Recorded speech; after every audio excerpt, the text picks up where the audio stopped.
les chiffres yi ñu def ak xaalis bi ñu si dugal ëpp na xaaju milliard ak lépp ñu si def di remercier nag César bu initiative bi mu jël man solo bi mu am moo tax bi mu ma ko waxee dama bàyyi sama programme yëpp ne samedi matin toute la journée sax dama koy accordé waa MONAF ñu bokk nag mouvement ñu bokk mouvement nag moom mu nekk MONAF man ma nekk MONCAP parce que man may adjoint Daouda Ngom mooy kuréel bi nga xam ne moo tënk kàngaamu Pastef fi xam ne li ñuy def nii dafa bokk ci suñu liggéey lii tax ma ne ndaje dafa am solo ci ñetti pàcc la dafa am li naan inclusion socio-économique mooy Sénégal ñëpp a ko bokk te souvent dañuy faral di wax jot na li ñëpp a bokk ñëpp a jot ci li ñu njëkk a éviter mooy lan exclusion économique maanaam jël ñii di leen beddi parce que dañoo am way laago loolu lu ñu war a éviter la ñaareel bi mooy lan risque de dépendance mooy c'est pas parce que da nga am handicap rek da nga war a dépendre war nga mun jóg di liggéey ñetteel bi mooy man pour man bi gën a am solo mooy potentialité inexploitée dañ naan mënoo développer réew te benn pàcc si rek mu boolewu leen si parce que au niveau des handicapés am na potentialité bu extraordinaire boo xam ne souvent duñ ko exploiter loolu mooy le premier point ñaar bi nag mooy loolu dañ ko war a def mooy le respect des droits de l'homme may fàttali ne Sénégal dafa signer la convention des Nations Unies relative aux droits des personnes handicapées ensuite la loi d'orientation dinaa si ñëwaat bu 2010 bi bu juillet 2010 wax si benn nag mooy les objectifs de développement durable boo xam ne aussi dafa wax Sénégal lépp luy wàllu éducation travail décent réduction de l'inégalité dañ si war a jóg te loolu aussi ñii nekk handicap dañ si am pàcc bu bëree bëri te boo xoolee Sénégal le taux de prévalence ñii dund way laago en 2023 c'était 7,3% maanaam boo jëlee junni sénégalais juróom-ñaar fukk ñett yi dañoo am way laago lim boobu nag bu ñu delloo 10 ans en arrière en 2013 on était à 5,9%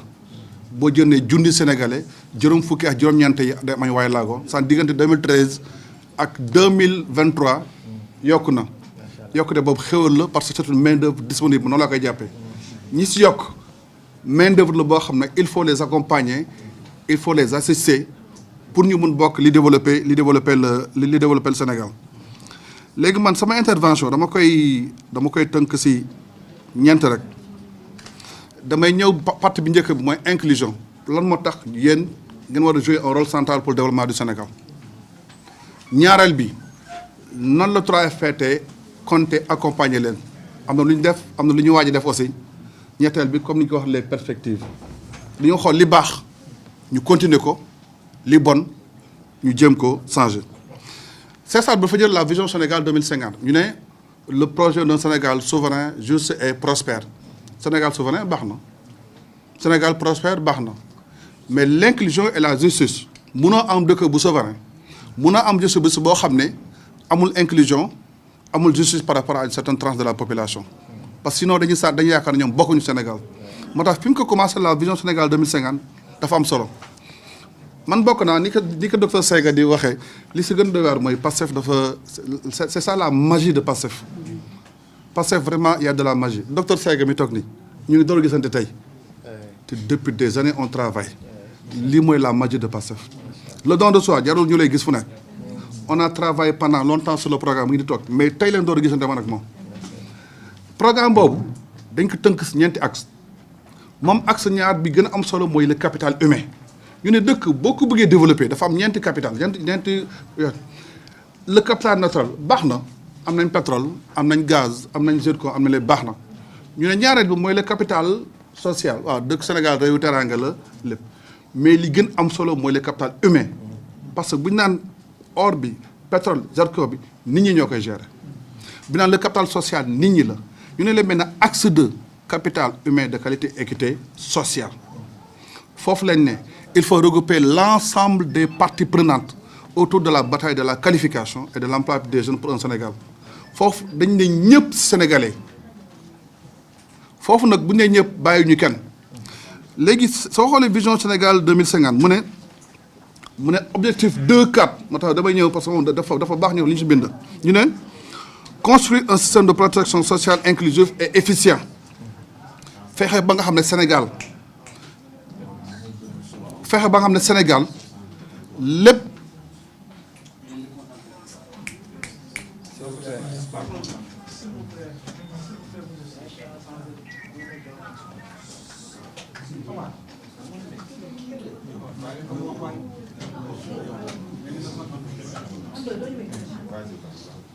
waaw léegi pour wax na rek dans la vision Sénégal 2050 bi nga xam ne man bokk naa ci doon piloté ñu ne maintenant bu ñu nee dañ si boole yëpp ñu ne maintenant effet attendu li ñu xalaat mooy li ñu xaar le renforcement des droits et de la protection des personnes handicapées kii bokk na ki leen bind programme bi bokk si donc vision Sénégal 2050 boobu ñuy wax tey jii nii loolu la si bokk. léegi sama point bi may njëkk ñëw dañ ne tu ne peux pas développer un pays alors qu'une partie de la population bokk si mais rappelé ne bu nee junni lañ ñoo juróom-ñaar téeméer ñett yi ay handicapé la ñoom bu ñu si bokkul rek mooy yow da nga jël une main d'œuvre qualifiée pour boole ko si. te man au niveau de 3FPT loolu lañ ma sant dañ ma ne man may banque buy financer la formation te bu ñu nee financer la formation mooy xarañte askan bi. xarañte mooy la notion d'employabilité mooy xarañte bi lay may nga am xam-xam mooy nga am liggéey téye ko te yàgg lool si liggéey bi mooy la capacité à obtenir à garder et à évoluer dans un emploi loolu pour nga am ko faw ñu tàggat la faw ñu former la man nag ma am chance su président premier ministre dénk ma bànqaas bi nga xam ne moom mooy financer la formation te man bi ma ñëwee 3FPT dama ne ñetti défis yi bëgg naa ko ginnaaw man dañ may dénk koppar askan bi pour may financer bëgg naa fu ma koy dóor rek bu nekk foo xam ne jàngale bi am na qualité mooy les défis liés à la qualité de la formation ñaareel bi mooy la territorialisation Sénégal du Dakar avant ñu bind la vision Sénégal 2050 dañoo constaté ne Dakar lu muy représenté si superficie c'est 0,3%. Dakar boobu fii la 23% de la population di yeewoo maanaam 4,2 millions. Dakar boobu wàllu koom-koom Dakar bu may produire les 46% du koom-koomu Sénégal benn région ñun léegi elle est 13 ma ne nag laaj na maintenant la territorialisation bépp financement bu ñu def nañ ko def partout au Sénégal deuxième défi. Maintenant troisième défi bi nag maintenant le défi lié à l'inclusion des personnes vulnérables dama ñëw ma ne nañ ciblé ñii les personnes handicapées orphelins les migrants de retour les ex-détenus et les sortants de daara moom benn programme spécial yoo xam ne man dama ne lii mooy l'inclusion sociale te am na benn liggéey bu ñu ci def boo xam ne dinaa si ñëwaat léegi ñaata lañ si dugal si koppar ak lan moo nekk nii. léegi maa ngi koy partagé honorable député ma koy wan chiffres yi léeg-léeg dañoo génne benn document boo xam ne dama koy indi mooy intervention du 3FPT en faveur des personnes handicapées mi ngi nii naa ko partagé ñëpp gis ko. intervention du 3FPT en ñii handicapés parce que c'est un programme spécial. te liñ jot a def chiffres yi on a accompagné 1179 personnes handicapées pour un coût global de 625 millions ëpp na xaaju milliard li ñu dugg ci handicapés yi te buñ diggee détail am na 41 jeunes yoo xam ne dañ leen 41 jeunes autistes et triomphalistes ont bénéficié de financement du 3FPT pour 100 millions. Tout récemment dem naa Mbour ISEM ñuy former des orthoprothésistes ñu financer leen. On a financé des jeunes autistes sans bon de formation pour octroyer ONG Endagraph. 80 aussi 8 déficients mentaux aussi qu'on a financé sur la teinture et la sérigraphie. 120 jeunes en situation ont bénéficié des formations groupées en webmastering. 60 jeunes et cetera donc loolu naa ko partagé ngeen gis ce qu'on a déjà fait. Maintenant tout récemment ñun dañoo am ñetti guichet guichet bi njëkk mooy guichet bi xam ne muy financé individuel ñi ngi bëgg dañ yokk seen xarale bopp seen xam-xam bu bopp te foofu boo ñëwee la formation qu'on fait 3 FPT mooy c'est porter les 90%. Maanaam bu dee 500 000 la 3 FPT mooy paye 450 000 yi yow 50 000 la lay laaj mais les personnes vulnérables je les prends à 100%.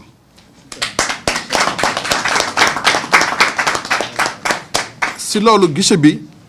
récemment il y a 2-3 mois 50 jeunes en situation d'handicap jox na leen bourse loolu mooy lii mujjee 3 mois yi mujjee moo tax yu gën a 20 jeunes autistes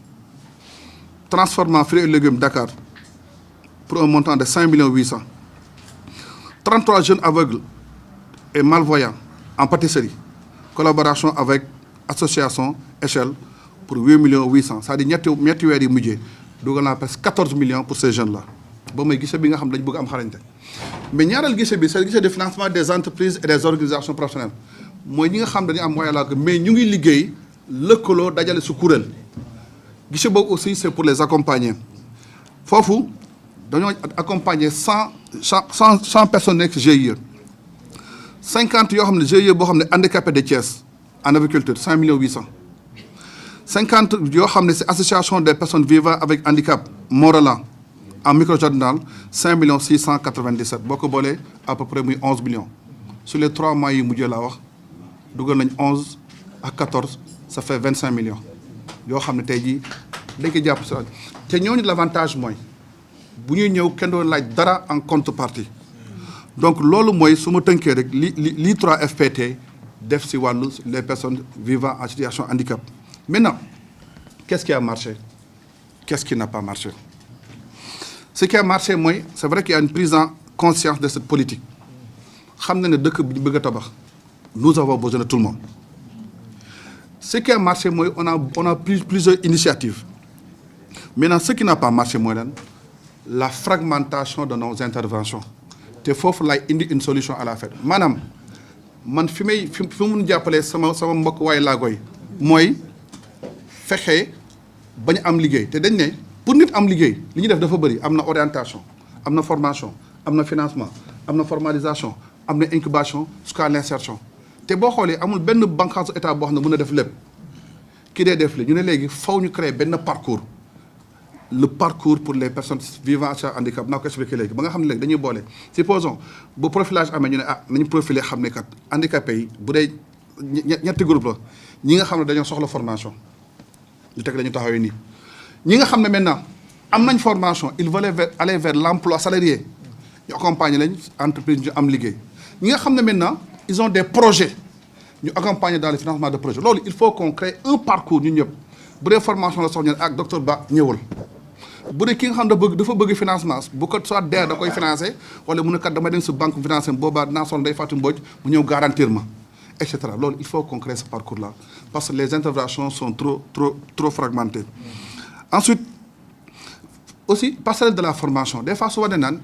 suñu bëggee jàng il faut que am yenn disposition infrastructure pour ñu mun jàng man ma ne loolu baax na puisque dañoo am xarale yu bees yi mi ngi fi. te am na boo xam ne mooy le learning management system accompagné de l'IA l'intelligence artificielle amaana mu nga dem salle de classe di jàng mais léegi ñëpp xam na ne xarala yu bees yaa ngi fii soo amee benn plateforme LMS learning management system kii bu naree xalaat waaye man su ma naree génn dem si étage bi di jàng day métti si man ñu ne ko jarul ngay déplacé wu am na une plateforme dédiée boo xam ne mën nga si jàng loolu di nekk innovation yoo xam ñun dañu ko def dëggantaan léegi dans la vision Sénégal 2050 c'est ça la solution qu'on va apporter sur SADBO. Mettre en place ce qu'on appelle approche systémique. Créer un parcours pour les personnes vivant en situation de handicap. La première chose, on fait le profilage. Profilage de vos besoins. Il y a 3 groupes là. Ñii dañoo soxla ñu jàngal leen. Ñii dañoo soxla ñu accompagner ñu am liggéey emploi salarial. Ñii dañoo soxla projet. Maintenant ñi nga xam ne dañoo soxla xam-xam yóbbu leen maintenant la composante 2 mooy 3 FPT. Man ma accompagner dans le cadre de la formation. ñëpp xam ne nit bu ñu ko formé ñaari yoon ngay am soit dama jël sama CV dem déposer liggéey soit am naa sama projet booy na bëgg a CV dem déposer liggéey ñu indi la 3e composante accompagnement vers l'emploi salarié ñu accompagner leen. ñi nga xam ne maintenant dañoo am seen projet bu ñu bëgg a financer ñu dem composante 4 mu nekk le financement lépp maintenant la dernière composante mooy le pilotage faw ñu am ku ko piloter moom sérieusement donc moi ce que je propose te dinañ ci taxaw gën ko après on va créer un parcours pour les personnes vivant en situation de handicap ba nga xam ne dañ leen accompagner du début à la fin moo gën ki dem côté bi ki dem fële ki jaar fii te loolu c'est un document qui a été déjà rédigé au sein du TRAFET parce que on a accompagné dañ ne maintenant accompagnant baax na mais nañ créé parcours bi rek xam ne man tey ji bu ma formé rek DER mën na ko financer wala bu ma formé rek ay kii FONGIP mën na ko accompagner vers garantie mu dem et cetera donc mu nekk benn parcours boo xam ne dañ leen accompagner de bout en bout loolu man je pense c'est la meilleure solution boo xam ne mën nañ ko def ba nga xam ne les personnes vivant en situation de handicap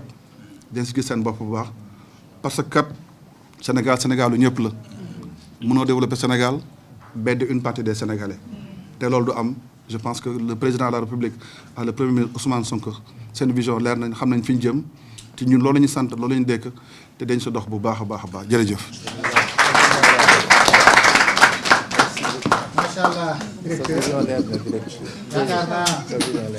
li ma leen doon bind gisal ngeen ko seen bopp. li ñu naan on ne prêche pas un convaincu. au-delà de li nga xam ne mi ngi koy def te liggéeyam wax wane ko mooy da ngay xam ne am na gis-gis bu leer ci handicap. dégg ngeen ni mu ko waxee wax lu tax ñu war leen a jàppale lu tax ñu war leen a boole ci yéen wax li ma jot a def wax li ma bëgg a jël. muy intervention bi structurée macha allah directeur ñu ngi lay remercier ci taxawaay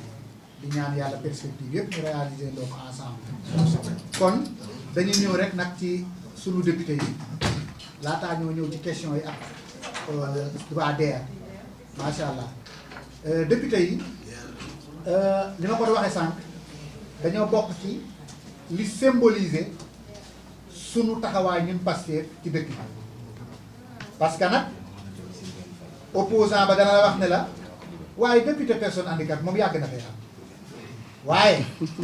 député personne handicapée boo xam ne parti bee ko investir parce que il faut ñu koy wax investir juróom-benn doo man nii ak suñu coordinateur ak beneen nit bu nekk diaspora yàllaa dogalul suñu jàll waaye investir doon kon yéen ci moo nekkoon ñu nekk juróom-benn ci biir juróom-benn yooyu ñett jàll ca parti bu investir def investissement dugal ñetti personnes handicapées mi ngi soog a am ci réew ñu dem fa ñoom it taxaw fa taxawaay bu am solo ku ñu suivre ak parce que am na yoo xam ne moom nekk fii di ko expliquer sax dafa dul jaar